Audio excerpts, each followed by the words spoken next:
손흥민과 토트넘이 보이지 않아 아쉽긴 하지만 그래도 올 시즌 챔피언스 리그는 이변이 속출하면서 매우 흥미롭게 돌아가고 있습니다.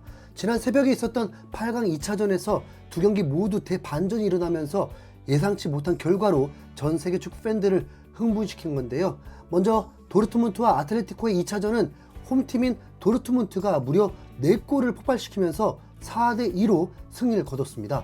도르트문트는 홈이라는 이점을 한껏 살려서 전반에만 2골을 넣으면서 기선을 제압했지만 후반전에 홈멜스의 자책골과 코레아의 동점골로 후반 64분에는 다시 승부가 원점이 됐습니다. 그대로 비기면 아틀레티코가 준결승에 가는 건데 후반 70분에 시작된 도르트문트의 역습으로 역전골을 허용하고 말았습니다. 동점을 만들고 수비에 치중하던 아틀레티코를 웬만해서는 뚫을 수 없다고 생각했는데 자비처가 순간적으로 상대 뒷공간을 파고드는데 브란트가 기가 막힌 스루 패스를 찔러주면서 크로스 기회가 생겨버렸고 그걸 펠크루프가 그대로 헤더골로 연결하면서 아틀레티코의 수비가 제대로 뚫린 겁니다. 브란트의 순간적인 침투 패스가 정말 부러웠는데 토트넘 선수들 중에 이런 패스를 해줄 수 있는 선수가 있었으면 좋겠네요. 이후 역전골을 어시스트한 자비처가 불과 3분 뒤에 시원한 슈팅으로 쐐기골까지 터뜨리면서 도르트문트가 챔스 4강에 진출하게 됐습니다. 도르트문트는 클롭 감독이 이끌던 시절에 챔스 결승까지 진출했던 11년 전 이후에 처음으로 4강에 진출하는 쾌거를 이뤄냈죠. 1차전 패배 이후에 4강에 올라갈 확률이 35%밖에 안 됐던 도르트문트가 이변을 일으키면서 슈퍼컴퓨터의 예측이 빗나가 말았습니다. 다른 경기인 파리 생제르맹과 바르셀로나의 대결은 심지어 이것보다도 훨씬 더 큰 이변이었는데요. 그래도 이전 대진은 서로 홈에서 승리를 한 거지만 이번에 나오는 두 팀은 자기가 유리한 홈에서는 지고 되려 불리할 수밖에 없는 원정에서 이겼거든요. 바르셀로나는 지난 1차전에 파리로 원정을 가서 PSG를 상대로 3대2로 제압하면서 승리를 가져갔는데 바르셀로나의 홈인 캄프누는 원정팀들의 승률이 매우 낮은 구장들 중에 하나입니다. 그 증거로 통계 전 매체인 옵타에서는 PSG가 4강에 진출할 확률이 고작 23.5%라면서 바르셀로나가 훨씬 유리하다고 봤습니다. 참고로 이 확률은 8강에 오른 8개 팀들 중에 가장 낮은 확률이기도 했습니다. 경기 초반에는 슈퍼컴퓨터 예상대로 바르셀로나가 무난하게 4강에 갈 줄 알았습니다. 전반 12분 만에 1차전 멀티골의 주인공 하피냐가 또다시 선제골을 터뜨렸기 때문입니다. 이강인도 선발 출전이 아니었다 보니까 이대로 허무하게 경기가 끝나는 듯 싶었는데 엄청나게 큰 변수가 터지고 말았습니다. 바르셀로나의 수비수 아라우오가 단독 찬스를 맞은 바르콜라에게 몸통 박치기를 해서 다이렉트 퇴장을 당한 겁니다. 이때가 전반 29분이니까 경기 종료까지는 60분 넘게 남아 있어서 역전의 여지가 충분했고요. 결국 10분 뒤에 덴벨의 동점골이 터졌고 후반전에는 완벽히 수세에 몰린 바르셀로나였습니다. 후반 54분에 비티냐의 중거리포가 터졌고 회색이 짙어지자 사비 감독은 분노가 폭발하면서 경기장 장식을 발로 걷어차버렸습니다. 이로 인해 감독까지 심판에게 레드카드를 받아서 바르셀로나의 퇴장 인원을 2명이 됐죠. 바르셀로나는 그 이후에 그대로 무너지면서 페널티킥을 내주며 음바페가 득점에 성공했고 승기를 잡은 엔리케 감독은 후반 76분에 드디어 이강인을 투입했습니다.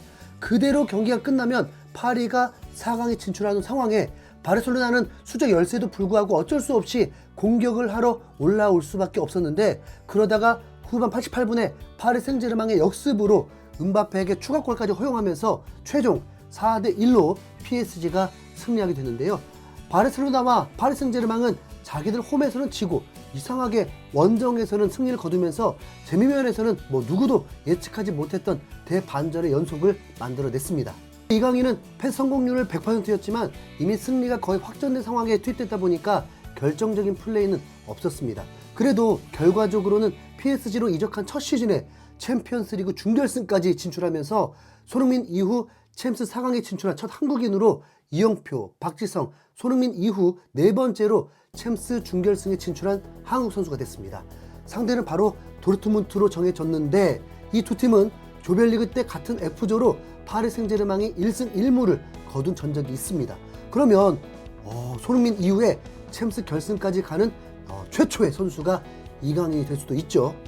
사실 지난 시즌에 김민재가 있던 나폴리가 리그에서 극강의 모습을 보여주면서 챔스에서도 우승 후보로 꼽힌 적이 있는데 당시 8강에서 AC 밀란에게 패배하면서 탈락했습니다. 이때 나폴리가 결승에 갔다면 김민재가 먼저 손흥민의 뒤를 이을 수도 있었는데 다시 생각해보니까 참 아쉬운 순간이네요. 네. 물론 올 시즌에도 소속팀인 미넨이 8강에 진출해서 4강까지 올라갈 가능성도 있지만 손흥민의 챔스 진출을 위해서는 그러지 않는 게 오히려 더 좋은 상황입니다. 왜냐하면 독일 팀들이 빨리 탈락을 해줘야 잉글랜드에게 챔스 티켓 한 장이 추가되거든요.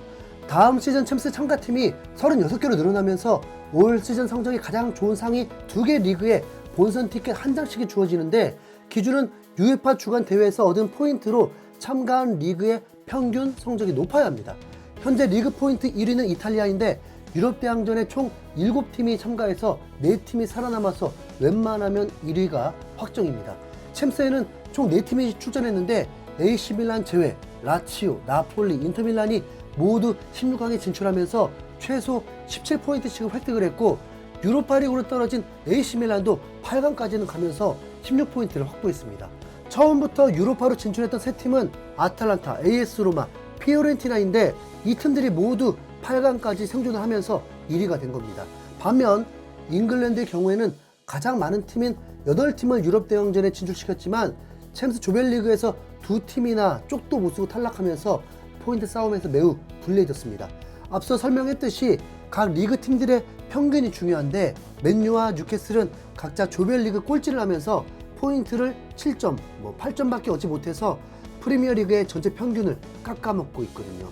3위라도 해서 유로파리그로 갔다면 추가적인 포인트를 얻을 수도 있었을 텐데 아예 4위로 광탈을 해버리는 바람에 조별리그에서 얻었던 포인트 말고는 없었습니다. 그래서 남은 팀들이 최대한 높이 올라가 줘야 되는데 맨시티와 아스날이 모두 4강에 진출한다면 무조건 잉글랜드의 결승 진출이 보장되기 때문에 손흥민과 토트넘의 챔스 진출을 위해서 아스날과 맨시티를 응원해야 되는 상황이죠. 그러다 보니 한 해외 매체에서는 손흥민에게 아스날 유니폼까지 합성하면서 이 공교로운 상황을 다시 한번 정리해주기도 했는데요. SNS 팔로우가 무려 1,500만 명이 넘는 매체인 블리처 리포트 풋볼에서는 현 상황에 대해서 뉴캐슬에게 0대4로 패배를 당한 토트넘의 챔스 진출 확률은 아스날이 리그 4위 경쟁자인 아스톤 빌라를 이기거나 챔스에서 미넨을 꺾어서 UEFA 리그 포인트를 더 얻는 것뿐이다 라면서 토트넘이 챔스에 복귀하려면 역설적이게도 최악의 라이벌인 아스날의 선전을 응원해야 되는 매우 고약한 상황이라고 분석했습니다.